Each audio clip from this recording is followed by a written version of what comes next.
Olá a todos, sejam muito bem-vindos ao Breakpoint Podcast. Esse é o ponto que muda o jogo. Chegamos com mais um episódio desse grande projeto, pensado com muito carinho para quem gosta de pádel e respira o esporte assim como nós.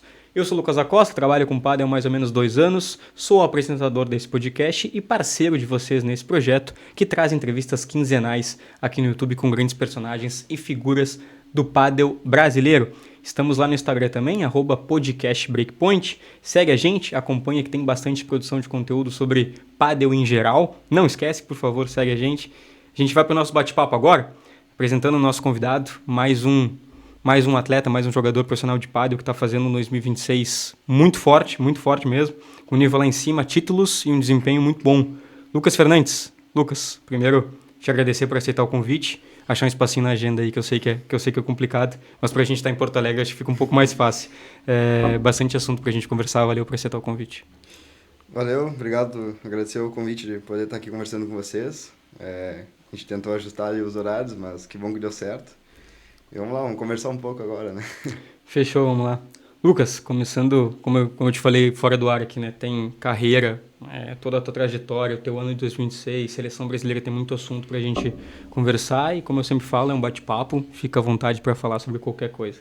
Cara, começar justamente por esse ano de 2026, se inicia uma parceria com o Theo, vocês colocam um nível lá em cima.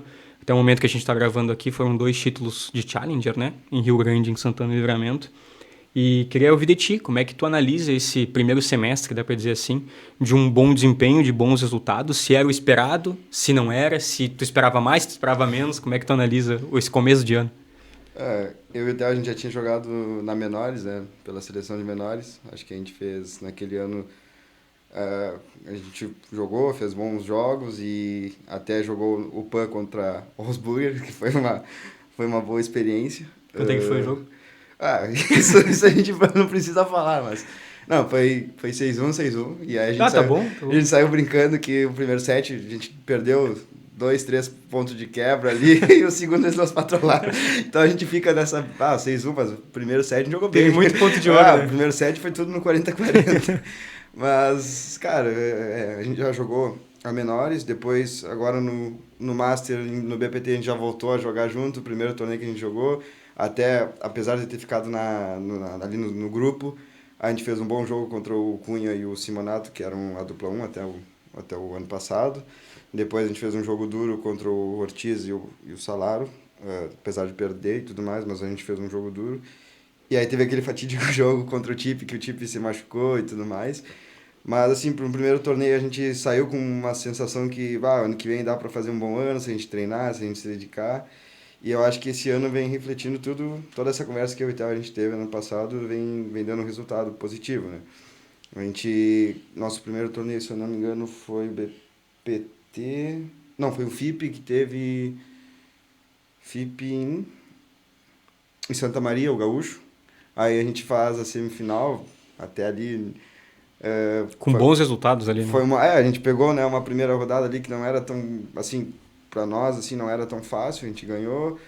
Depois a gente na semifinal, pega o Contreras e o Naim, Que estão jogando uma barbaridade. né, os guris estão já na Espanha, estão jogando os FIPs na Espanha. Jogaram agora o Premier em Buenos Aires. Então a gente começou por esse torneio, a gente fez um bom primeiro torneio ali, depois a gente jogou também os outros FIPs aqui que teve no Brasil, Ijuí e Joinville, que a gente perde em Juiz e Joinville para a mesma dupla, pro Pulpo e pro Maldonado, e fizemos, acho que assim, nossa visão, a gente fez um bom jogo contra eles. Aí teve o BPT Challenger ali, o Gaúcho em Livramento, que a gente acaba conquistando nosso primeiro título, ganhando de uma dupla que é a dupla que vem do momento que a gente brinca, né?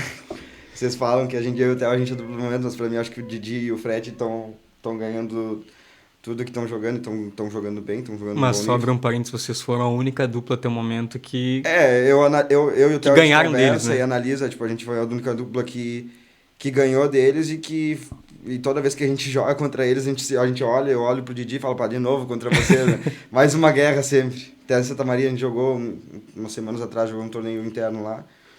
Então, cara, eu e o Theo, a gente vem ganhando confiança, ganha esse primeiro torneio, agora a gente joga o segundo Challenger em Rio Grande e ganha de novo, a gente vai lá e confirma o favoritismo, vamos dizer assim, né? Então, tudo a gente vem agregando, vem subindo o nível, vem treinando. Acho que é bom para ganhar confiança, é bom para chegar nos torneios onde a gente quer, uns torneios maiores e poder chegar com um nível bom, Competir, né? competir, jogar com um nível bom, jogar um nível mais alto, entrar com confiança. Acho que tudo vai agregando, né? Acho que é um trabalho que a gente vem feito treinando, se dedicando, viajando, se desgastando, passando longe da família, final de semana, que é uma coisa que nos custa, mas acho que tudo vale um esforço. É até um pouco dessa próxima pergunta que eu ia falar, que o momento de vocês é muito bom. Eu acho que junto com o Didi e com o Fred, vocês podem ser as duplas do momento, assim, porque vocês estão jogando muito bem e conseguem competir de igual para igual com eles. Como eu falei, a única dupla que acabou ganhando deles no BPT. Mas eu pesquisei algumas coisas ali no teu Instagram, no Instagram do Theo, e vivo fotos de vocês jogando juntos em 2022, 2023. E aí, perguntar de novo, a parceria ela surge de momento, ali no Master Finals de Santa Rosa, que precisamos se unir e vamos jogar juntos esse, ou foi um chamado teu ou do Theo pensado num projeto a médio e longo prazo, vamos dizer assim, ou foi uma oportunidade que surgiu? Eu brinco que a gente vem se namorando já desde o início, da metade do ano passado, né? Mas o ano passado, para mim, eu mudei muito de parceiro, por fim, eu tava jogando com o Pato, que também foi um parceiro que a gente jogou vários torneios ao longo do ano. Mas como eu disse, a gente vem se namorando desde a metade do ano passado, mas o Theo tinha essa parceria com o Tip também, que jogaram muitos torneios juntos. E aí, ano passado, a gente vamos jogar? Vamos. Então, por que a gente já não começa pelo Master? Vamos ver como a gente já se sai aqui. Aí jogamos o Master, mas já pensando nesse ano, e aí esse ano vem acontecendo tudo que vem, né? Os torneios aí, os Challenger, os FIPS, então foi uma parceria já lá no início, no final do ano passado, já pensando nesse ano. Eu vou puxar uma pergunta lá do final do roteiro, Lucas, porque tu falou ali das tuas duplas do ano passado, né? E foi uma pergunta até que eu fiz pro Didi quando ele passou por aqui, que é essa questão de ter uma dupla fixa. E, claro, eu sei que é muito importante pro atleta, mas acho que cada atleta pode ter uma visão um pouco diferente da importância disso. Ano passado até entrei no site do BPT ali, dei uma olhada em quantos parceiros tu teve, foram alguns, né? Gamarra, Adrian Miranda, Pato e outros. E esse ano é uma dupla fixa, uma parceria sólida com o Theo. O quanto isso faz diferença dentro da quadra e fora da quadra também, pela parceria de vocês, e na tua visão, assim, né? Tipo, a importância desse ter um parceiro para o ano inteiro e não só parceiros esporádicos para cada torneio. Eu acho que acaba fazendo muita diferença, porque a gente acaba se conhecendo melhor dentro de quadra, entrosamento, para mim isso é fundamental e importante. Eu tenho o Theo que mora aqui perto, né? Facilita o treino. Facilita para treinar junto, para se encontrar e até poder viajar junto, chegar lá no mesmo horário e treinar já na cidade onde a gente vai jogar. Então isso é importante. Ano passado eu sofria muito com isso, além das trocas de parceiros. Cada parceiro tem uma maneira de jogar, um estilo de jogo diferente, e aí tu vai ali tenta se adaptar o mais rápido possível com o cara, né? Às vezes dá certo, às vezes também não dá certo. E aí quando tu te acostuma com um, no próximo torneio tu já joga com outro, e aí fica essa dança. Eu acho que é importante estar jogando com o Theo porque eu já conheço ele vai me conhecendo, as situações, e dependendo do jogo, da bola, da jogada, cada um já sabe o que o outro vai fazer. Isso para mim é fundamental bom, volto a dizer, eu acho que os resultados vêm dando reflexo disso. Exato. Lucas, puxando um pouquinho da tua trajetória agora, passado esse contexto atual de 2026, um pouquinho da tua trajetória, queria te perguntar como é que tu começa a jogar pádel, cara? Como é que é o teu primeiro contato com o esporte? Tu que é de Uruguaiana, né? Então, a gente tem vários... É o primeiro que eu acho que eu vejo que é de Uruguaiana. Pode ter saído mais de lá, mas Alegrete, Livramento, Santa Maria sempre sai Uruguaiana. Te pergunto como é que tu começou lá o teu contato com o pádel. Muito pequeno, depois de pequeno, como é que foi? Não, meu contato com o pádel começou muito cedo. Eu acho que com uns 4 anos eu comecei a frequentar o clube onde meu pai jogava. Meu pai começou a jogar nos anos 90, então... Pegou o pádel antigo, hein? Pegou o pádel antigo, né? Só pra ter ideia, lá a quadra onde a gente jogava, a tela tinha 4 metros, não tinha nem 3. A gente brincava que era uma gaiola das loucas, um galinheiro. Mas o meu contato com o pádel começa ali. Eu com 4 anos começo a ir. Eu era o gurizinho que ficava sentado olhando meu pai jogar. E aos poucos comecei a entrar na quadra, bater uma bola. Com 6 anos eu me lembro que eu joguei meu primeiro torneiozinho, assim. E aí, com 6, depois com 12 anos, foi o meu primeiro torneio que eu fui jogar fora, foi em Santa Maria. E aí até o pai do Pablo Mendes, que mora em Santa Maria também, Pablito. o Pablito, o pai dele pergunta pra mim, tu não quer jogar na seleção de menores? Eu, o que é isso? Né? Nem sabia. Existe? Não sabia. Ele, não, tu joga bem, tu tem chance. Aí eu voltei pra Uruguaiana e bom, voltei com aquilo enchendo o saco do meu pai, né? E aí meu pai chega no Uruguaiana e fala com o Volney, que era o cara que dava aula, até que tinha sido meu professor até então. E aí ele disse assim, bom, tu quer? Eu quero. Tá, então a gente vai treinar pra te ir pra seletiva nesse ano. E aí eu treinei, nesse ano eu fui pra seletiva com 12 anos e perdi a final da Sub-14. Aí, cara, ali, eu acabei não sendo chamado pra ir, pra jogar o PAN, que era em Buenos Aires. E bom, acho que eu gostei disso, né? É isso que eu quero.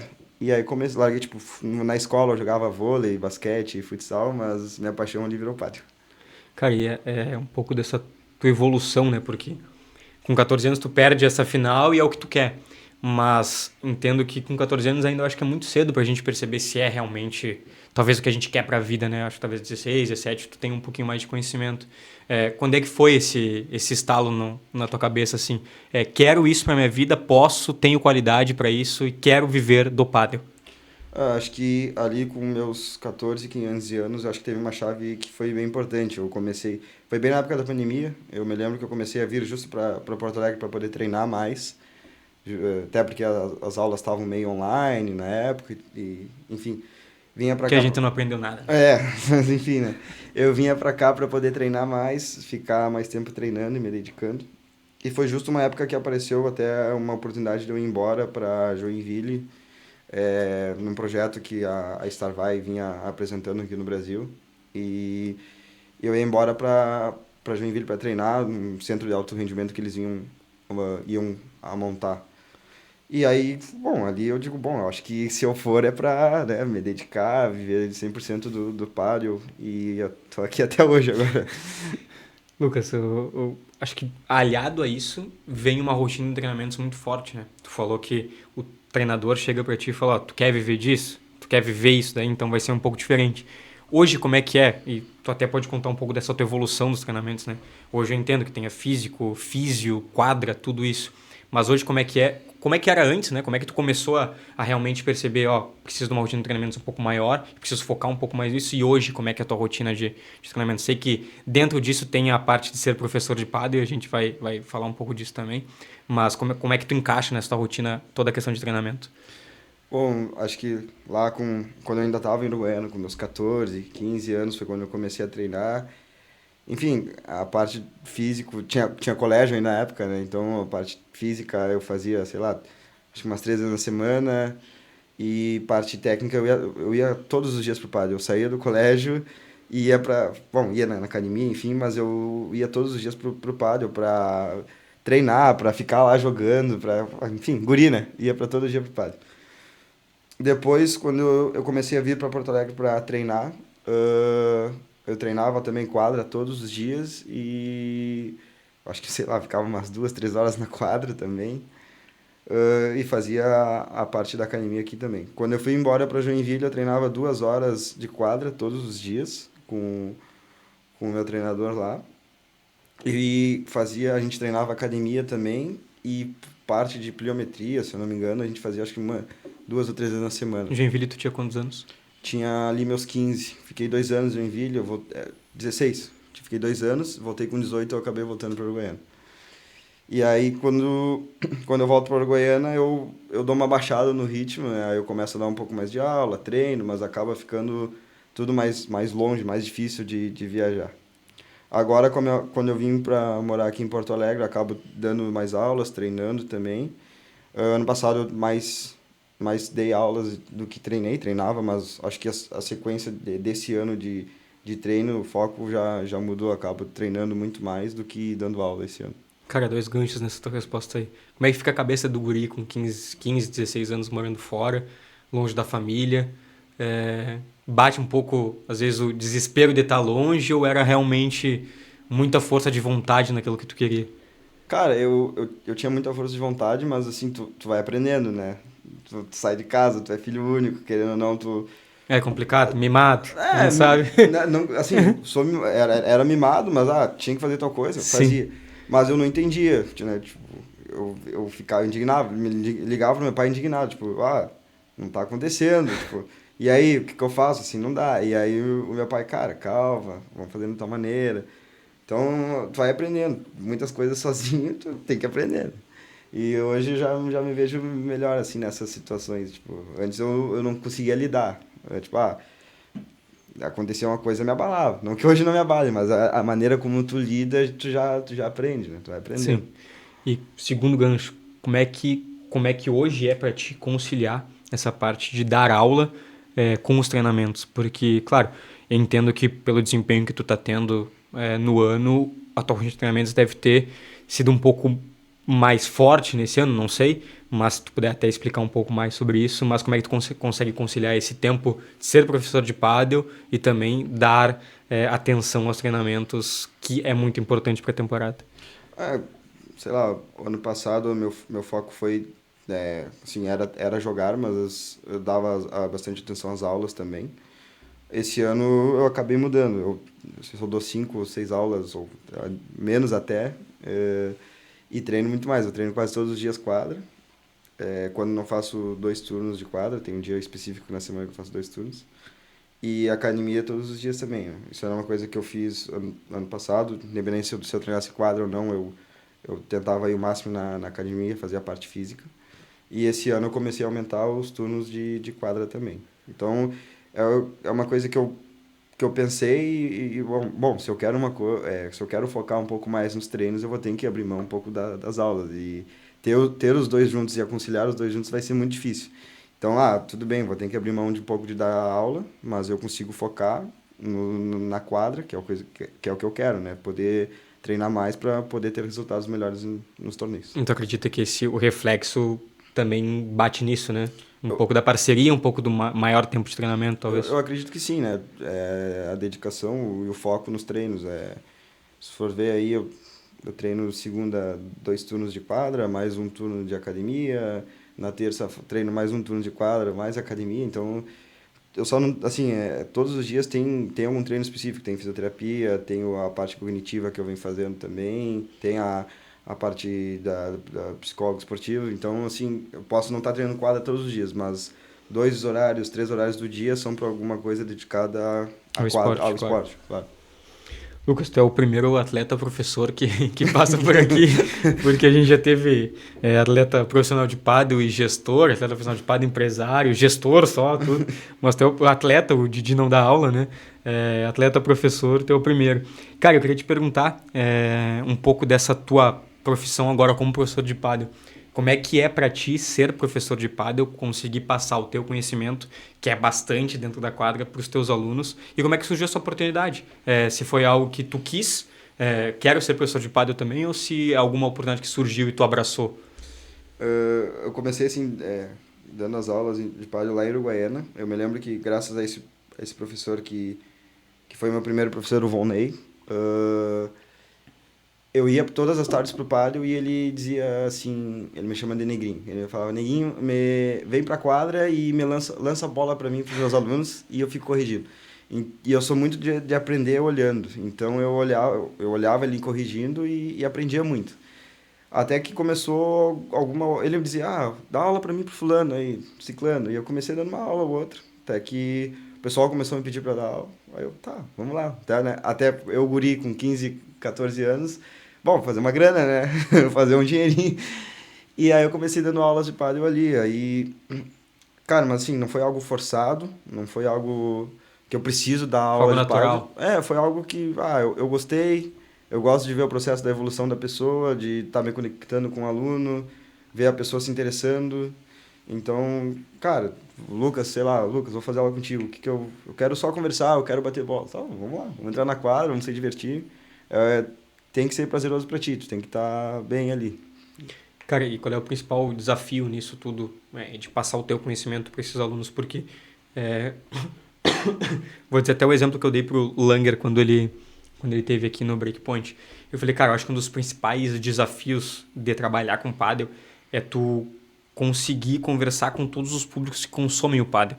E eu acho que como professor é um pouco disso, né? Como narrador eu sinto isso também, é difícil a gente, talvez, a gente vai falar ao mesmo tempo com um cara que está iniciando, com um profissional que está nos acompanhando. Sim. Eu acho que tu ser professor também, são categorias diferentes e tu vai passar várias categorias no dia. Como é que tu consegue conciliar tudo isso e também se é um desafio para ti ter essa diferença, muitos públicos consumindo e muitos públicos contigo dando aula? Eu acho, né, é legal tu pegar o aluno iniciante que está começando, também é legal tu ver o aluno que te acompanha em todos os torneios. Ele olha e me diz, tem vários alunos que, esse final de semana tu jogou aonde?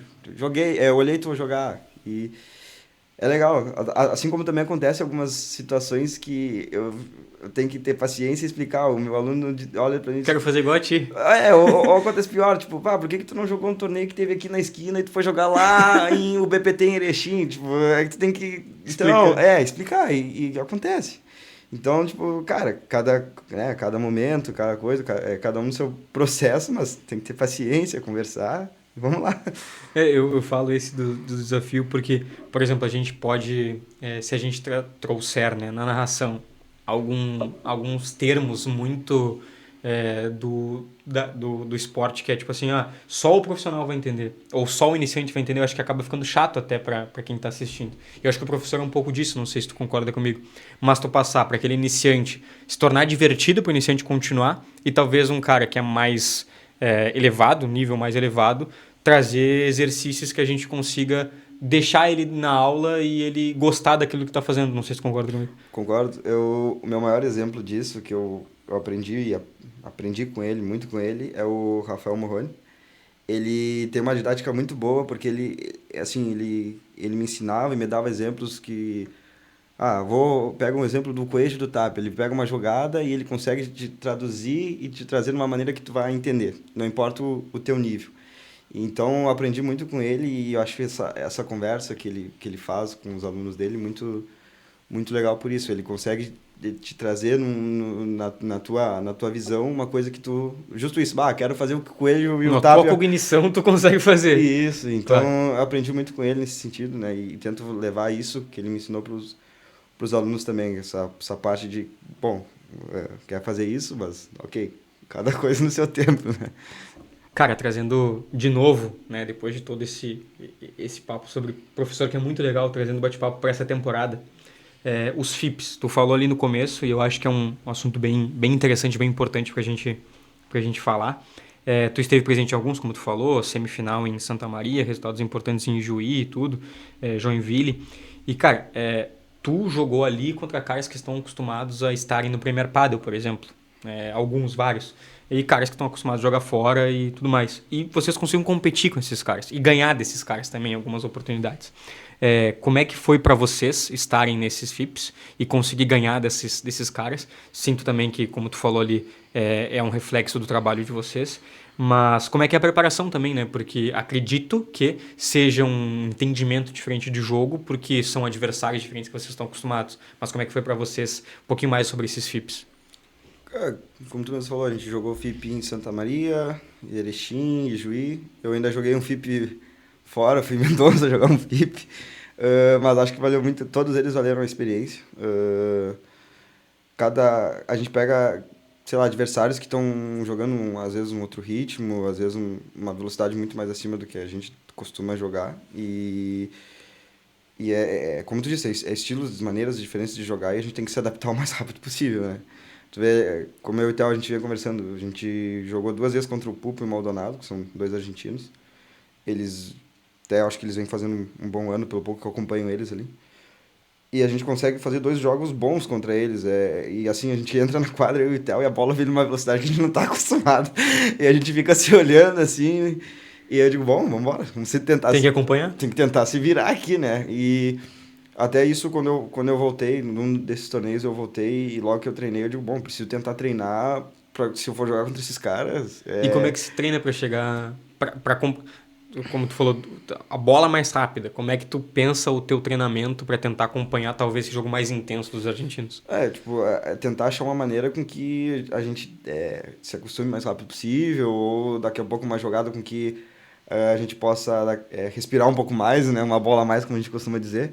Mas eu me lembro que logo que eu voltei e cheguei aqui no primeiro dia em Porto Alegre depois do torneio, eu falava pro Juninho, que era quem tava me passando o treino, eu falava, cara, eles batem e vêm pra rede, eu não tô acostumado a fazer isso.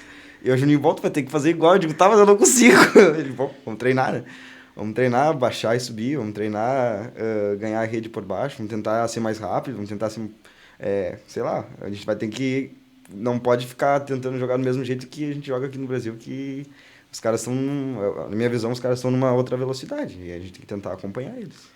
Mas os resultados eu acho que foram favoráveis para vocês, né? Favoráveis, digo, resultados positivos de quem vai competir com caras que estão acostumados a jogar num nível um pouco mais alto, talvez. Acredito que dá para tirar coisas boas, né? Disso tudo. Num geral todo, acho que os FIPs foram... Assim, eu e o Theo, a gente sempre volta conversando depois dos torneios, né? E a gente brinca não, mas a gente fala, cara, a gente tá chateado porque a gente consegue fazer, de certa forma, alguma frente com esses caras. Sim. Não é a gente sair chateado ou por perder só, claro. A gente foi socado.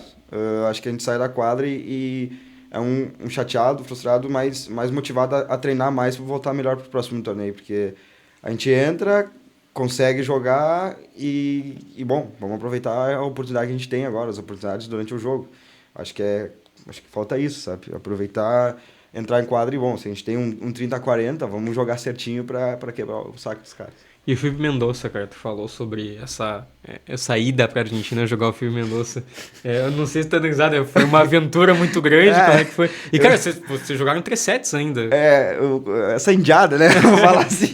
Não quis falar, mas já que tu tá falando. Não, indiado no bom sentido, né? Eu recebi um convite de um argentino, do Goni. Que eu confesso que eu não conhecia. Eu acho que, assim, grande parte aqui no Brasil, não sei se conhece ele, o Gonivera, eu conheci ele muitos anos atrás, acho que ele veio de férias no Brasil e foi jogar um torneio, cara, perdido, assim, aleatório. Foi jogar um torneio em Blumenau, eu me lembro que eu tava jogando, aí a gente jogamos contra, aí fizemos amizade, ficamos assim, também se namorando, vamos jogar um torneio, tá, não, vamos, beleza. E aí esse ano ele viu eu jogando o FIP em Santa Maria, que eu e o Theo a gente ganhou até de uns argentinos ou de uns chilenos, alguma coisa assim. E ele vamos jogar um torneio qualquer hora. Aí eu, tá, beleza, vamos. Eu sei que tem. Ele mora no Chile. Eu digo, eu sei que tem FIP no Chile, eu quero jogar FIP, me avisa quando tiver. Aí ele me chamou pra jogar um FIP, só que tinha caído na mesma data do BPT Erechim. Eu digo, cara, não dá. Aí no outro final de semana tem um em Mendonça. Aí eu, não posso falar não pro cara, né? Não tem desculpa. Já tem a palavra, agora já era. Tá, vambora, vamos jogar. E eu costumo falar que foi indiada porque, é longe, né? Então eu fiz uma maneira mais difícil para ir. Eu saí daqui, Porto Alegre, fui até Uruguaiana de ônibus. Uruguaiana, Buenos Aires de ônibus. Aí Buenos Aires, Mendonça, avião. E Buenos Aires, Mendonça dá quanto? 2 horas de avião, se eu não me engano. Uruguaiana também não é perto, né? Uruguaiana é longe de tudo, né? Mas assim, foi uma experiência muito legal, assim, porque a primeira viagem mais longe, assim, de viajar aqui na Argentina e jogar foi essa. Aí tu chega, assim, o ambiente é um ambiente diferente. Tem pessoas que tu nunca viu, era um ginásio, assim, que montaram 2 quadras, então, cara, tava cheio. Eu costumo falar que eu acho que a gente viu isso em Buenos Aires, aí até no Premier Padel. Eu acho que eles vivenciam o Padel de uma maneira diferente do que tava lá. Eu acho que foi possível de Mendonça, teve um público gigantesco, vários jogos bons, 3 sets, tudo. Foi muita loucura os jogos até. Mas até eu acho que um pouco disso, né? Acho que eles vivenciam o Padel, eles torcem. Eu acho que a paixão é um pouco diferente do que a gente vê na Europa. Tipo, eu costumo, assim, olhando, assim, eu pude presenciar ao vivo ali. É como se a gente fosse olhar um jogo de futebol. O pessoal vai olhar o jogo pro seu time no estádio, eles vão lá no estádio olhar a dupla, o cara que eles gostam. Então é uma loucura. E esse evento estava muito legal, né? Tinha jogadores de Premier, tava o Sânio, tava o Lamperti, tava o Chozas. Tu postou foto com o Sânio? Então, cara... Foi treino? O que eu vou te dizer? Eu cheguei lá cheguei no dia do torneio, cheguei um dia antes e meu parceiro disse, vamos treinar? Eu digo, claro, nunca joguei com meu parceiro, vamos lá, vamos treinar, vamos se conhecer. E nós vamos jogar com o Sânio. Aí eu, tá, legal, por que vamos jogar com o Sânio, né? Não, nós vamos. Tá bem, beleza, tu diz, né? Aí a gente chegou lá, o Sânio tava batendo bola na quadra, ele e o Vitor Ruiz. E aí cara, não pode ser verdade. Cheguei com a mochila nas costas, assim, fiquei sentado. E o meu parceiro olhou, tá, vamos. Eu, vamos aonde, cara? Ele, não, vamos jogar. Eu, tá, beleza, né? Tem que entrar em quadra. É, assim, uma experiência legal. Era treinamento? Era treino, a gente jogou acho que 2 ou 3 sets, assim. O resultado a gente não precisa falar. Mas foi uma experiência... Nunca pensei que eu ia poder bater bola com o Sânio, né? Jogar contra o Sânio ali. Mas ainda conversar, a mesma conversa que a gente tá tendo aqui, eu conversei com o Sânio. Então, foi uma experiência muito legal. Foi uma experiência legal tu tá sentado aqui, passar o Max Santos, o Lamperti, tu conversar com eles, assim, foi da hora. Mas questão de resultado, cara, vocês foram para 3 sets, como eu falei no começo, vocês eram esperado, era uma experiência, foi como experiência, vocês esperavam chegar mais longe, porque eu não me recordo dos adversários, mas acredito que seja A gente jogou contra o Gaione, o chileno e o Job, nunca sei falar o nome do cara. Adversários difíceis, então vocês levaram para 3 sets ainda? São caras tiveram que oportunidade? São caras que vêm jogar o nosso torneio aqui no Brasil e são fortes favoritos, Sim. né? Cara, eu olhei assim, quando a gente olha o quadro, eu poderia pegar tantas duplas piores que eu olho e digo assim, bom, ainda bem que eu peguei eles.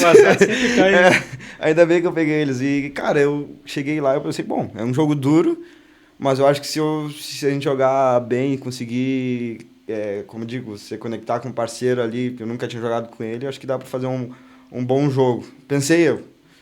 Aí, cara, entrei em quadra. Eu nunca joguei com tanta pessoa me olhando assim também. Acho que isso é uma coisa, tipo, como a gente tava falando, questão do público, de ambiente, assim. E, cara, o que eu vou fazer? É que eu acho que é uma coisa que o brasileiro nunca vai entender, né? Porque a gente não foi... Eles criaram... As crianças são criadas nesse ambiente já. O brasileiro acho que é criado muito mais no futebol, em outros esportes, do que o pádel. Eu acho que é muito difícil o brasileiro entender essa paixão toda aqui. E eu acho até que o brasileiro é muito apaixonado por pádel, pelo nosso O público, meio, assim, o nosso meio. Acho que a gente, tipo, o pessoal gosta muito, mas realmente lá é fora do comum. Como eu digo, é um ambiente totalmente diferente, né? Aqui, por mais que às vezes a gente vai jogar num clube que a gente não conhece ninguém, a gente tá acostumado de chegar ali e ter 100 pessoas olhando o nosso jogo, de tu ser o foco da atenção. Agora tu chega num lugar que tem, sei lá, 500, 300 pessoas te olhando, que por mais que seja um público pequeno, mas pra mim é gigantesco.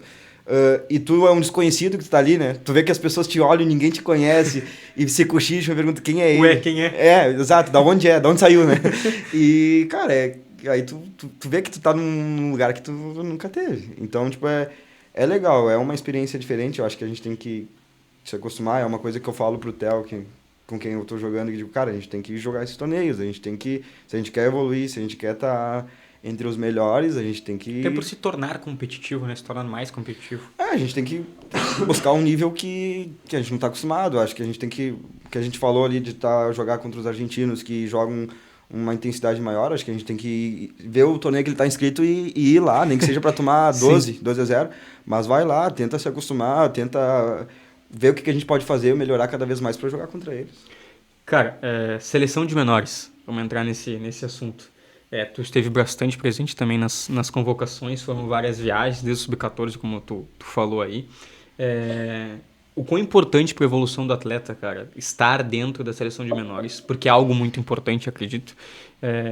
Estar dentro dessas competições e toda a experiência que tu tem de viagem, competir com gente de fora, competir com vários países, colocar o Brasil nos primeiros colocados, às vezes o resultado ruim acontece também, como é que é toda essa experiência e a pessoa, eu ia falar criança, mas não é mais criança, com 16, 17 anos, o guri com menos de 18 anos vivendo tudo isso. Cara, é muito legal e eu agradeço muito por ter passado por essa etapa e ter conseguido ir, sei lá, dos meus 13 aos 18 anos ter jogado pela seleção, acho que isso foi muito legal. É uma experiência que quem vive, quem vai, pode dizer o quão bom é. Eu não me arrependo de ter ido, acho que muito pelo contrário. Se pudesse ter mais chances de ir, eu gostaria mais tempo. Cara, é muito bom por exemplo, eu me lembro na primeira vez que eu fui, os guris falavam assim, vamos lá olhar o jogo do Tapia. Tapia é o último ano dele, vamos lá ver. Quem é Tapia? Eu nem sabia quem era o Tapia. Mas assim, tu vai conhecendo, hoje tu vê muitos aí, eu me lembro de ver o Tapia, ver o Garrido, de ter visto o Chozas mesmo, o Augsburger, por jogar contra, tu ter essa experiência de jogar contra pessoas, não vamos falar crianças, né, mas contra atletas de outro país, de Adolescentes, outros países, praticamente. Então assim, é muito bom, e eu acho que na minha época o Brasil em si não tinha, não vamos dizer assim profissionalismo da base, mas vamos dizer procurar outra palavra, que os outros países têm até hoje. Tu vê que a formação da Argentina, da Espanha, tu chega lá pra jogar, os Muito caras diferente, né? são muito diferentes da gente, né? Até a gente brincava que, eu me lembro de um ano que os guris, enfim, não era eu, mas a Sub-14 foi jogar contra o Sub-14 da, sei lá, Reino Unido, não me lembro quem era, e os caras eram maiores que os guris da nossa 18. Então, a gente vê a diferença, eu acho que isso é uma experiência que, como eu disse, né? Só quem foi lá e viveu, a gente sabe que é bom, assim. Lucas, tu tocou no assunto aí da parte do profissionalismo, não querendo usar essa palavra, mas acho que é um assunto importante também. Cara, como é que... Eu acho que o último ano de menores ali que a gente teve no ano passado, o Brasil voltou aos 4 principais equipes do Mundial, né? Mas, cara, o que que eu vejo, né? Eu acho que ainda falta alguma coisa. Ainda falta alguma coisa como um todo. Ainda falta o padre brasileiro dar um passo. Só que eu não sei que passo é esse. Eu não sei o que que falta. Mas falta, a gente sabe que falta. E o Brasil profissional, a gente sabe que existe um projeto com o Pablo Lima, né? Existe o desempenho, o resultado e o projeto tem que estar tudo alinhado, a gente sabe disso. É uma resposta que provavelmente vai vir a médio e longo prazo, mas queria a tua opinião um pouco sobre isso também, sobre essa parte. Tu viveu isso nos menores, tu sabe como é que é, tu foi em muitas competições mundiais, PAN e tudo mais, dessa diferença do Brasil para outros países, dessa diferença do Brasil para a Espanha, por exemplo, como é que é vivenciar isso daí. E se tu pensa também se falta algo para a gente chegar perto desses países, porque o Brasil já foi a terceira força, hoje não é mais, mas trabalha para que volte a ser. Então, queria um pouco da tua opinião sobre isso, porque é um assunto que a gente sempre debate aqui no Breakpoint, com todo mundo que passa, a gente fala sobre, sim, falta algo, mas o que falta? Será que tu tem essa resposta pra gente ou é algo utópico na minha visão? Eu acho que cada um tem sua opinião, né? Eu vou dar a minha, posso estar errado, posso estar certo, mas cada um tem sua opinião. Eu acho que pro Brasil, eu acho que falta, querendo ou não, ter muito mais. Tem, da minha época para agora, já tem muito mais crianças jogando. Eu acho que cada vez tem que ter mais. É, acho que tem que ter mais incentivo também, não sei. Né? Eu me lembro que na minha época, quer jogar, vai, te vira, né? Acho que hoje em dia tá mais fácil, tu vê que o guri de 13, 14 anos já tem um patrocínio de raquete. Tá, ó, ajuda muito. Eu lembro que na minha época não era todo mundo que tinha. Só que além Então, do patrocínio da raquete, tu tem que querer, né? exato, né? O que eu me irrito, né? Às vezes é que o jogador é de Instagram que a gente brinca. Eu acho que tem que querer. Tu tem patrocínio, faz valer a pena, né? Então, dá tudo de si dentro do T4, treina, te dedica ao máximo. É uma coisa que eu falo, sei lá, vamos usar o exemplo, o FIP é lá em Mendonça. Dá um jeito. Se tu quer, tu consegue. Sim. Tu consegue ir. Se tu mora lá em Uruguaiana e o brasileiro é lá em Curitiba, se tu quer ir, tu dá um jeito. É Assim, difícil, mas se dá um jeito, sempre se dá um jeito. eu acho que primeiro, né, claro, tem que ter incentivo. A criança, acho que o atleta, a criança tem que querer muito. E, cara, sim, a gente pode ficar debatendo mil e uns assuntos, acho que cada um tem sua maneira, mas o meu principal é que tem que ter um incentivo à criança e a criança tem que querer jogar. Exato. Não, concordo 100% contigo. Cara, puxando esse gancho também, a gente falou sobre seleção brasileira. É óbvio que a gente teria que falar sobre isso. Seleção principal, agora. Tu tá fazendo um ano muito especial, já foram títulos, provavelmente vão continuar jogando muito bem. Vocês vão a Quaraí agora, esse final de semana, que é outra viagem bastante longa. Mas, cara, como é que tu analisa se existe expectativa para ti de uma convocação, se entram em contato, se tu já tem um contato de assim, ó, existe a possibilidade, estou treinando para isso. Como é que tá a expectativa para quem sabe fazer parte da seleção profissional com todo esse ano que tu tá fazendo em 2026? Eu acho que a expectativa a gente sempre tem, né? É como eu venho conversando com o pessoal com quem eu treino e quem tá comigo no dia a dia. Eu acho que o trabalho que vem sendo feito, os resultados, eles mostram que a convocação vai ser uma consequência do que eu acho que vem sendo demonstrado, né? Cara, tipo, a gente pode comentar Nos outros anos eu não fui convocado, mas acho que tudo isso é um estímulo para esse ano estar treinando mais. Querer mais. Querer mais, né? Que foi logo o que a gente veio conversando. Então, eu acho que tudo que eu tô fazendo tá dando muito certo, o ano tá mostrando, e eu acho que a parte da convocação vai ser uma consequência, vai ser uma consequência do treinador olhar e pensar, bom, acho que o Lucas tá merecendo, acho que se o Lucas for convocado pode ser que ajude a seleção, então se ele acha que eu posso ajudar, bom... Mas existe a expectativa. Com sempre, certeza. Sempre existe, né? Tipo, sempre existe a expectativa de eu chegar numa final do torneio, de ser convocado, de ser campeão, acho que a expectativa sempre existe. Mas se ela não for realizada, ok. Tá tudo certo. Tudo certo, segue o trabalho. Lucas, para finalizar nosso bate-papo, objetivos de 2026, a gente já passou 6 meses praticamente, né? O primeiro semestre já foi embora. Mas, cara, foi um primeiro semestre que acredito que tenha sido positivo. Até quero a tua opinião sobre isso. A gente já falou sobre isso. Mas tua opinião sobre esse 2026, objetivos, parceria com o TEL, FIP, Seleção Brasileira, tudo. Quais são os objetivos, onde tu quer chegar ainda em 2026? Com certeza, pelo menos na minha visão, eu acho que ainda tem muito para conquistar nesse ano ainda. Eu espero que tenha muito para conquistar ainda também, né? Assim, se tu me perguntasse no início do ano se eu achava que ia ganhar Challenger ou pelo menos assim, esperava, cara, não sei, mas eu acho que as expectativas desse ano é poder chegar, quem sabe, numa final de um BPT, ganhar algum BPT, ou o que eu tenho como meta é ir viajar mais ainda, jogar algum outro FIP fora, isso eu quero muito. Acho que é a minha meta do ano, que eu já consegui cumprir. Joguei os FIPs no Brasil, joguei em Mendonça, e quero poder jogar mais torneios fora. Acho que, na minha visão, posso estar errado, mas se a gente quer evoluir, se quer aumentar o meu nível, tem que começar a ir para fora do país também. Se torna muito mais competitivo jogando com quem joga com bastante competição também, né? Assim, ter ido em Mendonça jogar esse FIP me abriu claro, abriu uma visão, mas... Se tu quer estar no meio, se tu quer estar entre os melhores, acho que tem que jogar os torneios que os melhores estão também, né? Então tem que ser competitivo, tem que viajar, tem que ir para fora. Essa é uma meta. E, como eu disse, daqui a pouco ganhar algum BPT, fazer uma final, poder subir o ranking, por que não? Mas como meta mesmo é poder viajar para os torneios fora. E, claro, se for convocado também, que é o assunto que a gente vinha falando. Acho que essa é a meta para 2026. Existe um caminho e o caminho está indo certo, pelo que parece. Eu não sou muito de ficar criando expectativas, sim, porque senão não acontece e tu fica chateado. Também.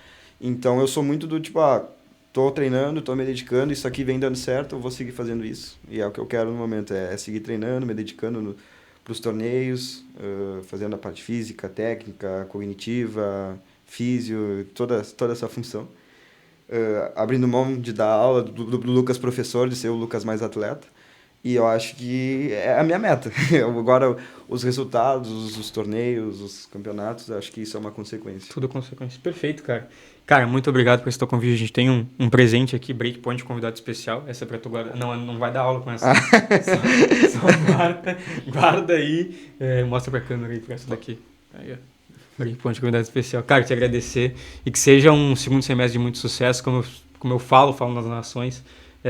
A dupla de vocês chegou para ficar, então acho que é um trabalho muito bom que vocês estão fazendo e com certeza vai ser um segundo semestre muito, muito legal para vocês. Bom, eu que agradeço o convite. Nem imaginei que iam querer que eu me ouvisse. Claro, com certeza. Mas obrigado pelo convite, obrigado aí pelo bate-papo, pelas palavras. Acho que tomara que o segundo semestre seja como tu falou. Então, vamos embora. Seguir treinando e se dedicando cada vez mais. Perfeito, valeu de novo. Pessoal, a gente fica por aqui. Agradeço ao Lucas de novo e agradeço a toda a nossa audiência. Segue a gente lá no Instagram, @podcastbreakpoint, com muita produção de conteúdo, cortes da entrevista do Lucas, cortes das outras entrevistas. Tem muita coisa legal lá que a gente está preparando. Se inscreve aqui no canal, curte, comenta, compartilha, manda para os amigos que gostam e respiram paddle também. Hoje a gente fica por aqui. Até a próxima.